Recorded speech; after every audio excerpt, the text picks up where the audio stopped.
very pleased to be here today among all of you freedom seekers who have traveled here today to protest Ebrahim Raisi's presence in the UN. The so-called president of Iran, who in no way represents the Iranian people and was a judge on the death committee issuing execution orders during the 1988 massacres in Iran. Ebrahim Raisi is the enemy of the Iranian people, and their blood is on his hands. Saturday marked the one-year anniversary since Mahsa Jina Amini's brutal death at the hands of the Iranian government. Mahsa was from Saqqez, a small city in a Kurdish province in northwest Iran, but her death ignited worldwide protest and has been the biggest challenge to the ruling theocracy since the 1979 revolution. As of August 21st, 2023, the tally of state-sanctioned executions in 2023 reached 500, reflecting a disturbing escalation in the regime's use of the death penalty. Iran's opposition movement, the MEK, has been informing the world of these violent deaths committed by this regime for over 40 years, and has tirelessly advocated for justice and, most importantly, true regime change. The women's involvement in the battle against the mullahs is rich and enduring. On one hand, the uprising was the culmination of more than 40 years of relentless struggle, a struggle marked by significant sacrifice. On the other hand, the influence of women in the leadership echelons of the resistance over the preceding decades significantly contributed to the movement's development.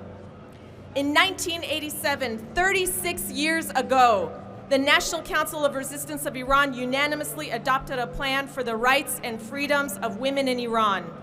In March 2010, Maryam Rajavi presented this platform of the Iranian Resistance during a meeting held at the European Parliament titled Women Pioneer Democratic Change in Iran.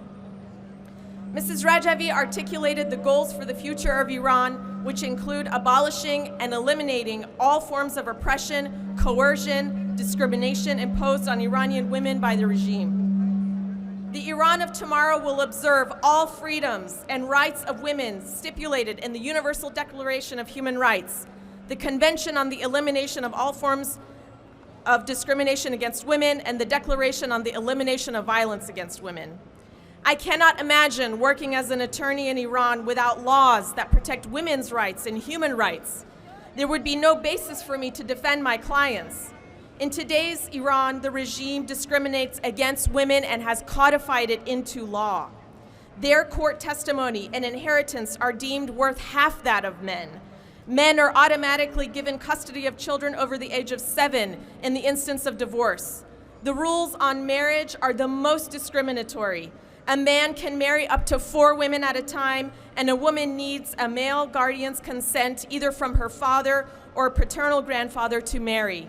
These are only some of the discriminatory laws women in Iran face today.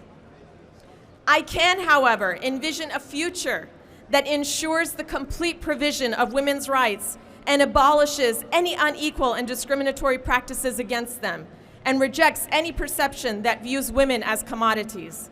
A free Iran calls for the elimination of legal inequalities regarding testimony, guardianship, custody, and inheritance. Polygamy will be prohibited.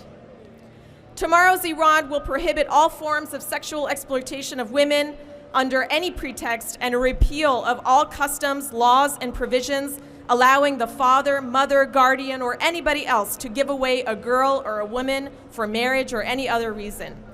Indeed, the situation of women in tomorrow's Iran is very bright. Women are well on their way to achieving the legal equality they have been fighting for and have paid so dearly for. Thank you.